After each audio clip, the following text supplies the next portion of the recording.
कहानी की शुरुआत में एक औरत ने एक डरावनी चीज देखी। एक अजीब सा जानलेवा वायरस धरती पर फैल गया था। एक बार इन्फेक्ट होने के बाद इंसान का शरीर धीरे धीरे हार्ड होने लगता, एकदम पत्थर की तरह सख्त। सभी लोग अपने रंग के हिसाब से मार्बल में बदल जाते थे, लेकिन जब पूरा शरीर पत्थर का हो जाता तो ये पत्थर भी टूट जाता था। बचती थी तो सिर्फ धूल मिट्टी। कहानी की शुरुआत होती है एक अपार्टमेंट में जहां कुछ टीनेजर्स पार्टी कर रहे थे। इस मौज मस्ती के बीच एक आदमी ने ड्रॉर से एक टैटू मशीन निकाली और फिर नशे में धुत एक लड़की के हाथ पर अजीब सा सिंबल बना दिया। शराब की वजह से अल्फा नाम की इस लड़की को टैटू नीडल फील तो हुई, लेकिन उसने ज्यादा कुछ रिएक्ट नहीं किया। शाम तक वो थोड़ी थकी हुई घर पहुंची। अल्फा की माँ जो देख रही थी कि उसकी बेटी से शराब की महक आ रही है, बहुत गुस्सा हो गई। उसने अल्फा को बाथरूम में ले जाकर गर्म पानी से नहलाना शुरू किया। जब उसने अल्फा का कोट उतारा तो उसे टैटू दिख गया। उसकी माँ चिल्लाने लगी कि कहाँ पर गई थी तू, ये टैटू क्यों बनवाया है। इस पर अल्फा चौंक कर कहने लगी कि मुझे नहीं पता। ये सुनकर उसकी माँ बहुत गुस्सा हो गई, लेकिन इस गुस्से के पीछे असल में डर था। उसकी माँ एक नर्स के तौर पर काम करती थी और उन्हें असली डर था पेट्रिफिकेशन वायरस का। किसी को नहीं पता कि ये वायरस कहाँ से आया और कैसे बढ़ा, और सबसे बुरी बात यह है कि ये वायरस शरीर के अंदर बहुत लंबे समय तक बिना कुछ किए रह सकता है। जब इंसानों को इस वायरस के बारे में पता चला तो ये पहले ही पूरी दुनिया में फैल चुका था। लगभग आधी दुनिया इस वायरस से इन्फेक्ट हो चुकी थी। अल्फा की माँ को डर था कि कहीं गंदी नीडल ना इस्तेमाल की गई हो उसका ये टैटू बनाने के लिए। उसने जल्दी से अल्कोहल का इस्तेमाल करके उस एरिया को डिसइंफेक्ट किया और कहा कि कल हॉस्पिटल आ जाना, टेटनस का शॉट लगाना है। शाम को अल्फा ने माँ को गुस्से में बड़बड़ाते हुए सुना। उसे लगा कि माँ शायद उसके बारे में ही बोल रही है, जिसके बाद वो गुस्सा होकर अपने कमरे में आ गई। सामने वाली बिल्डिंग को देखते हुए उसके दिमाग में एक आइडिया आया। उसने जूते और अपना कोट पहना, बैकपैक उठाया और भागने की तैयारी करने लगी। लेकिन जैसे ही उसने बालकनी पर कदम रखा, तेज तूफान की वजह से बिल्डिंग हिलने लगी। खतरे के बावजूद अल्फा बाहर निकल गई। बेटी की चीख सुनकर माँ बाथरूम में दौड़ी। अल्फा किसी तरह अपनी जान बचाते हुए लटकी हुई थी। अचानक बिल्डिंग हिलने लगी और तूफान शांत हो गया, जिसके बाद माँ अपनी बेटी को बचाकर अंदर ले गई। अपनी माँ को बेहद दुखी देखकर अल्फा उनसे लिपट गई और बार बार सॉरी बोलने लगी। इस बार माँ ने उसे डांटा नहीं, बस कहा कि कोई बात नहीं, आगे से ध्यान रखना। अगली सुबह अल्फा हॉस्पिटल गई जहां उसकी माँ काम करती थी। नर्स ने टेटनस का इंजेक्शन तैयार किया, लेकिन अल्फा को इंजेक्शन से डर लगता था। नर्स ने सोचा कि अल्फा को उस पर भरोसा नहीं है तो उसकी माँ को बुला लेती हूँ, लेकिन अल्फा ने उसे रोका और कहा कि मैं खुद लगाऊंगी,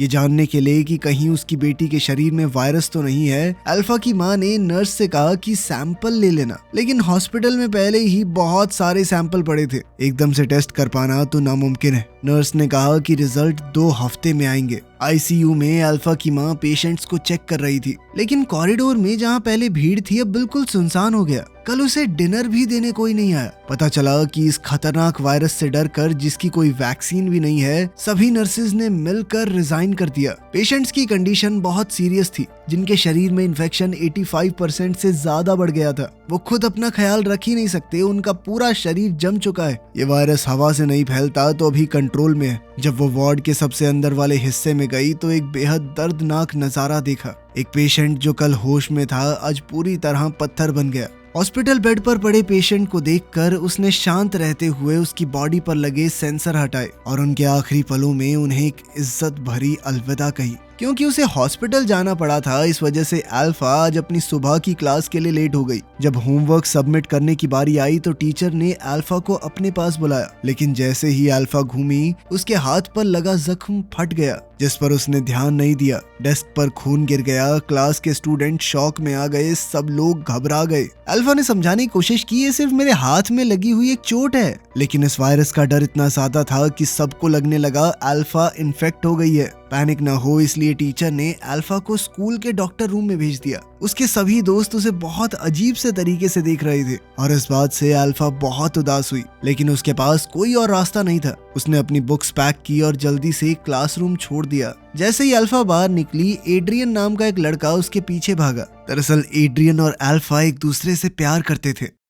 घर लौटकर अल्फा थोड़ा आराम करने वाली थी, पर घूमते ही उसने अपने कमरे में एक एक्स्ट्रा बेड देखा। कंफ्यूज होकर वो लिविंग रूम में गई और देखा कि सब कुछ उल्टा पुल्टा पड़ा था। उसे लगा कि कोई चोर घर में घुस गया और वो अपनी माँ को फोन करने लगी। पर जैसे ही वो अपने कमरे की तरफ वापस आई, उसने एक अजीब आदमी को अंदर लेटे हुए देखा। अजीब आदमी को देखकर अल्फा डर के मारे किचन में छुप गई। उसने दरवाजा लॉक कर लिया पर बाहर से वो खटखटाने लगा। अल्फा ने टेबल से एक छोटा चाकू उठाया और आदमी से कहा कि मेरे पास मत आना, लेकिन उस आदमी को कोई फर्क नहीं पड़ा। उसने अल्फा से कहा कि देखो डरो मत। उसने बताया कि मैं तुम्हारा मामा हूँ, तुम्हारी माँ का छोटा भाई। जब तुम छोटी थी तो मेरी गोद में पली हो। लेकिन अल्फा को अपना कोई मामा याद नहीं था। अगर सच में उसका कोई मामा है तो पिछले 10 साल में कभी सामने क्यों नहीं आया। अल्फा के शक के सामने उसका मामा अमीन सिर्फ इतना बोला कि उसकी सेहत खराब रहती है और वो अलग अलग जगहों पर रहता है। बस अभी अभी तो वापस आया हूँ मैं। अभी उसके पास रहने के लिए कोई जगह नहीं थी, इसीलिए वो उनके घर पर रहने आया था। अमीन की बात तो सही लग रही थी पर फिर भी अल्फा उस पर भरोसा नहीं कर पाई। जैसे ही वो याद करने की कोशिश कर रही थी कि क्या सच में उसका कोई मामा है, अमीन ने आगे बढ़कर उसके हाथ से चाकू छीन लिया। तभी अल्फा की माँ काम से घर आई। अपनी माँ को देखते ही अल्फा तुरंत मदद के लिए भागी। माँ ने कहा कि मिल ली अपने मामा से। अब ये तो साफ था कि अमीन सच बोल रहा था। खैर बाद में अल्फा सैंपल कलेक्शन के लिए हॉस्पिटल गई, पर पेशेंट्स बहुत ज्यादा होने की वजह से उसे पहले इंक्वायरी एरिया में वेट करना पड़ा। जैसे ही अल्फा बैठी, उसने अपनी इंग्लिश टीचर को एक इन्फेक्टेड बूढ़े आदमी को अंदर लाते हुए देखा। अल्फा ने उनसे हेलो कहा। सैंपल कलेक्ट होने के बाद अल्फा वापस अपने स्कूल गई और क्लासेस लगाने लगी, लेकिन स्पोर्ट्स क्लास के दौरान उसके हाथ का जख्म फिर से फट गया और वॉलीबॉल पर खून लग गया। बॉल पर खून लगा देखकर क्लासमेट्स ने अल्फा को घिन और नफरत से देखा। उसके टीचर को भी डर लगा कि अल्फा इन्फेक्टेड हो सकती है और उसने अल्फा से कहा कि जल्दी से जाकर अपना इलाज करवाओ। और जैसे ही अल्फा ने पीछे मुड़कर देखा,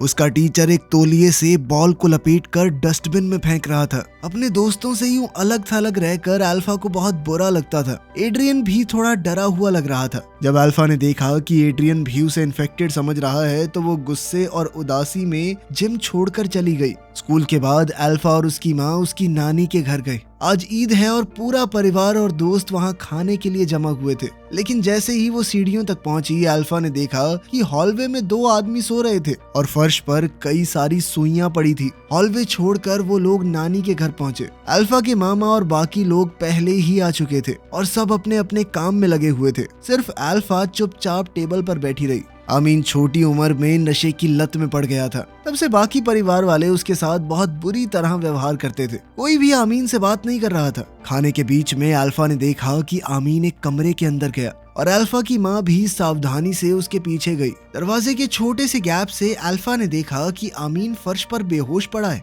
और उसकी माँ उसे ट्रीट करने की कोशिश कर रही है। जैसे ही अल्फा दरवाजे पर दिख गई, माँ ने जल्दी से दरवाजा बंद कर दिया। तभी नानी वहाँ आ गई और अल्फा उनके चेहरे पर उदासी नहीं देखना चाहती थी, इसीलिए उसने झूठ कह दिया कि मम्मी की तबीयत अभी ठीक नहीं है, वो कमरे में आराम कर रही हैं। नानी ने ज्यादा सोचा नहीं और अल्फा के चेहरे पर हाथ फेरते हुए कहा कि हमेशा खुश रहो।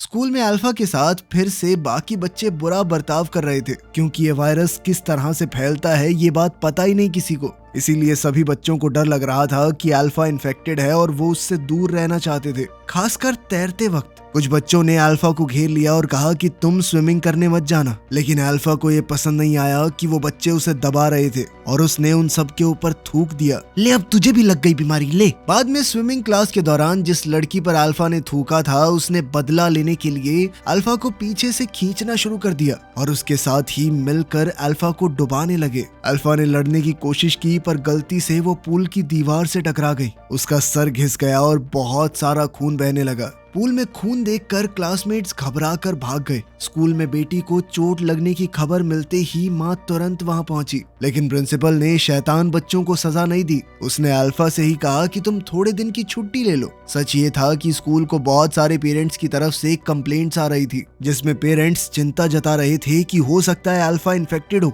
उसको हमारे बच्चों के साथ मत रखो। अल्फा की माँ ने कहा कि रिपोर्ट आने तक इंतजार कर लो, लेकिन प्रिंसिपल ने कहा कि इसे घर ले जाइए और तभी वापस आइएगा जब रिपोर्ट क्लियर हो। प्रिंसिपल के बर्ताव को देखकर माँ के पास सच्चाई अपनाने के अलावा कोई रास्ता नहीं बचा। हॉस्पिटल में वापस जाकर माँ ने अल्फा की रिपोर्ट निकाली, लेकिन ये वायरस इतने समय तक शरीर में ऐसे ही रहता है कि ब्लड टेस्ट भी ये कंफर्म नहीं कर सकता जब तक सिम्टम ना दिखें। माँ ने अब एक और तरीका सोचा और अल्फा को एग्जामिनेशन रूम में ले गई। उसने अल्फा के गले और शरीर के बाकी हिस्सों को ध्यान से चेक किया। सिम्टम के हिसाब से अगर इन्फेक्शन हो तो थ्रोट एरिया सबसे पहले पत्थर जैसा होता है और पत्थरों की धूल जैसी एक चीज खांसी में निकलती है और पेट में पत्थर बनने की वजह से दर्द होता है। माँ ने अल्फा का गला ध्यान से चेक किया लेकिन कोई स्टोन डस्ट नहीं मिला और पेट में भी कोई रिएक्शन नहीं था। जैसे ही माँ ने सोचा कि अल्फा इन्फेक्टेड नहीं है, अल्फा जोर जोर से खांसने लगी। उसके मुंह के पास स्टोन डस्ट देखकर माँ पूरी तरह जम गई।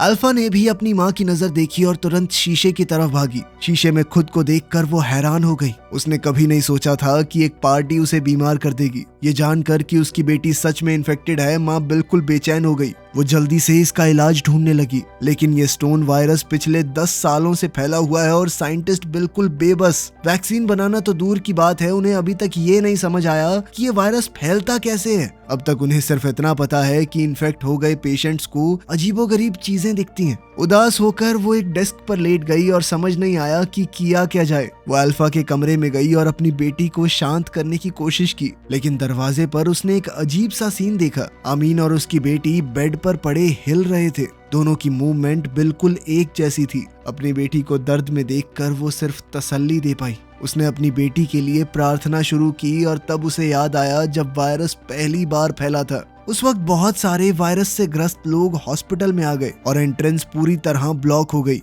बेड कम थे और हॉस्पिटल पहले से ही फुल। सिक्योरिटी गार्ड्स ने दरवाजे बंद कर दिए और पेशेंट्स को अंदर नहीं आने दिया। घबराए हुए पेशेंट्स ने एंट्रेंस पर हंगामा कर दिया। गार्ड्स के बर्ताव से वो खुश नहीं थी, लेकिन हॉस्पिटल इतने लोगों को नहीं संभाल सकता था, तो बेचारे गार्ड्स के पास भी क्या रास्ता था। परेशान पेशेंट्स को देखकर वो सिर्फ उन्हें शांत करने की कोशिश करती रही। उसने कुछ सीरियस पेशेंट्स को अंदर आने दिया, लेकिन इन्फेक्टेड लोग इतने ज्यादा थे कि सबको बचाना मुमकिन ही नहीं था। हॉस्पिटल कॉरिडोर में काले बॉडी बैग्स पड़े थे जिनमें वायरस से मरे हुए पेशेंट्स थे। परिवार का कोई भी आदमी उन्हें लेने नहीं आया, इसलिए हॉस्पिटल ने उन्हें हॉलवे में ही छोड़ दिया। डॉक्टर्स ने वायरस को रोकने की बहुत कोशिश की। अच्छी बात यह थी कि हर शरीर अलग होता है, इसीलिए पत्थर बनने की स्पीड सबकी अलग थी। कुछ पेशेंट एक ही दिन में खांसी से सीधा पत्थर बन गए और कुछ लोगों को सालों लग गए शुरू होने में। बदकिस्मती से आमीन पहली वेव के इन्फेक्टेड लोगों में से है। आमीन की कंडीशन बहुत सीरियस है, उसकी पूरी पीठ पत्थर की बन गई थी।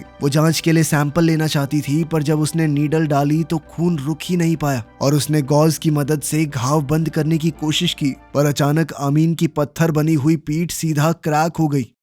इन्फेक्शन की वजह से अल्फा अब स्कूल नहीं जा सकती थी और उसे आमीन के साथ घर पर रहना पड़ रहा था। माँ ने कभी सीधे तौर पर नहीं बताया, पर अल्फा जानती थी कि उसके मामा को कोई तो बीमारी है। पहले अल्फा आमीन से नफरत करती थी, पर स्कूल में जब उसे अकेला छोड़ा गया तो अल्फा ने दुनिया के बुरे बर्ताव को महसूस किया और धीरे धीरे उसे अपने मामा के लिए बुरा लगने लगा। जब वो बात कर रहे थे तो अल्फा की माँ घर पर जल्दी आई। वो एक बड़ी बोतल पानी की लाई और अल्फा से कहा कि ज्यादा से ज्यादा पानी पिया करो, लेकिन अल्फा को पानी की वजह समझ नहीं आई और उसने सिर्फ थोड़ा सा पानी पिया। बेटी की बेफिक्री देखकर माँ ने जबरदस्ती पानी उसके गले से नीचे उतारा। बाद में पता चला कि उसकी माँ ने ये चीज नोटिस की थी कि जो पेशेंट ज्यादा पानी पीते हैं वो धीरे धीरे पत्थर बनते हैं और गले को भी थोड़ा आराम मिलता है। लेकिन आमीन जानता था कि ये सब बेकार है, आखिर वो भी तो इन्फेक्टेड है। पानी का असर बहुत कम है। अगर इन्फेक्टेड आदमी का शरीर कमजोर है तो वायरस 3 घंटे के अंदर पूरा पत्थर बना देता है। इस इन्फेक्शन का एक ही इलाज है, वैक्सीन, लेकिन वो सिर्फ एक आम सी डॉक्टर है। दुनिया के सबसे बड़े साइंटिस्ट भी इतने साल से कुछ नहीं कर पाए तो वो क्या कर लेगी। आमीन ने अपनी बहन को समझाने की कोशिश की कि अगर अल्फा पहले से ही इन्फेक्टेड है तो उसे घर के अंदर बंद नहीं रहना चाहिए, उसे जिंदगी को पूरी तरह से जीने दो। पता नहीं कितने दिन की मेहमान है ये बच्ची। लेकिन अल्फा के वायरस को फैलाने के डर से माँ ने सीधा मना कर दिया। इस बात पर घर में बहुत झगड़ा हुआ। जाने से पहले बेटी भाग न जाए इस डर से माँ ने दरवाजे को लॉक कर दिया। शाम को एक उदास अल्फा बेड पर करवटें बदलती रही, जैसे उसे लगा कि उसकी जिंदगी ऐसे ही खत्म हो जाएगी। ऊपर से एक जोर की आवाज आई। जब अल्फा ने दोबारा आंखें खोली सब कुछ नॉर्मल था। पता चला कि ये सब सिर्फ एक सपना था। अपनी उदास भांजी को देखकर आमीन ने खिड़की खोली और अल्फा को छुप कर घर से बाहर निकाल दिया। वो एक बार में पहुंचे जो इन्फेक्टेड लोगों से भरा हुआ था। वहाँ सब लोग बात कर रहे थे, हंस रहे थे और उनमें से किसी को भी ऐसा नहीं महसूस हो रहा था कि वो गलत कर रहे हैं। वो लोग यहाँ अपने आप को बाहर की दुनिया के प्रेशर से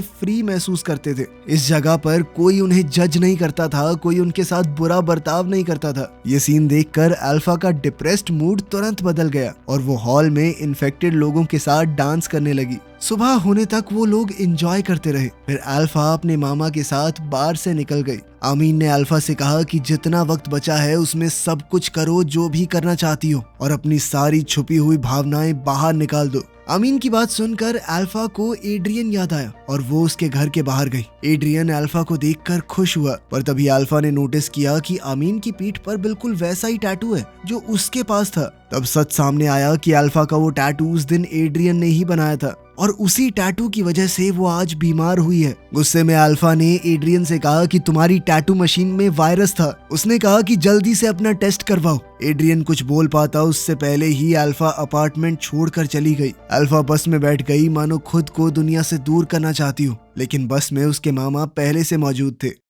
अब आमीन अल्फा को समुद्र के किनारे ले गया और उससे कहा कि मेरे लिए काम करोगी। अल्फा ने सोचा कि शायद उसके मामा को थोड़ी शांति चाहिए, पर अचानक से उसे पता चला कि आमीन कहीं से ड्रग्स ले आया था। अल्फा उसे रोकना चाहती थी, पर यह बात उसके होठों तक आकर रुक गई। उसे समझ नहीं आया कि शुरू कैसे करे। जब तक वो कुछ बोलती आमीन बेहोश हो गया। अल्फा भागकर पास वाले होटल में गई और अपनी माँ को फोन किया। अपने भाई की हालत के बारे में सुनते ही उसकी माँ तुरंत वहाँ पर आई। वहाँ पहुँचते हुए उसकी माँ को बीते हुए कल के दिन याद आए। लगभग 10 साल पहले इसी समुद्र के किनारे और इसी होटल में आमीन छुपकर अल्फा को घर से बाहर ले आया था। कमरे में उसने ड्रग्स किए, लेकिन छोटी अल्फा को कुछ भी पता नहीं चला। उसे लगा कि उसके मामा सिर्फ थके हुए हैं। जब तक अल्फा की माँ वहाँ पहुंची, आमीन ने सांस लेना बंद कर दिया। किस्मत से माँ अपने साथ एड्रेनलिन शॉट लाई थी और उसने जैसे तैसे आमीन को बचा लिया। आज वही सब दोबारा से हुआ। आमीन की कंडीशन फिर से बिगड़ने लगी और धीरे धीरे उसका पूरा शरीर पत्थर का बन गया।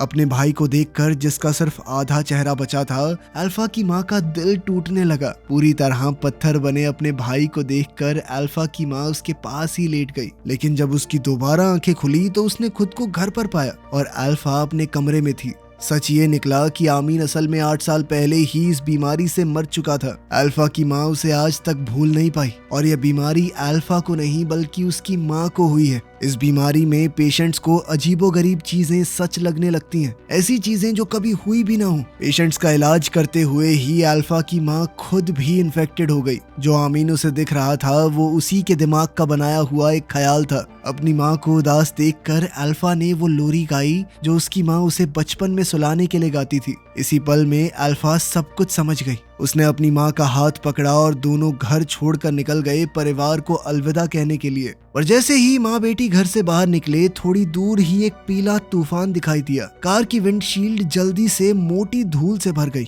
ये सारी धूल उन लोगों की है जो पत्थर बन चुके हैं। उजाड़ सड़कों और चारों तरफ इस धूल को देखकर अल्फा का दिल बहुत परेशान हुआ। थोड़ी देर बाद माँ बेटी नानी के घर पहुंची। अल्फा की माँ गाड़ी का दरवाजा खोलकर अपार्टमेंट की तरफ चली गई। जैसे ही माँ गाड़ी से उतरी, अल्फा ने देखा कि उसके अंकल फिर से सामने आ गए और दोनों बहन भाई हंसते खेलते हुए दूर चले गए। अल्फा उनके पीछे भागने वाली थी, पर जैसे ही वो गाड़ी से बाहर निकली, एक अजीब सा सीन दिखाई दिया। उसने देखा कि आमीन धूल बनकर गायब हो गया, पर अपनी माँ को जमीन पर रोती हुई देखकर अल्फा वहीं जम गई। इस वक्त अल्फा के चेहरे पर भी इस बीमारी के साइन दिखने लगे। सच ये था कि अल्फा का परिवार और आसपास के पड़ोसी सभी वायरस के शुरुआत के दिनों में ही इन्फेक्ट हो गए थे। जमीन पर जो रेत पड़ा है वो असल में इंसान हैं जो पत्थर बन गए। कहानी के आखिर में अल्फा ने सच्चाई को अपना लिया और सोच लिया कि जितनी जिंदगी बची है खुश रहकर जिएगी। वीडियो पसंद आई तो लाइक कर देना, चैनल को सब्सक्राइब कर लेना। मिलते हैं अगली वीडियो में।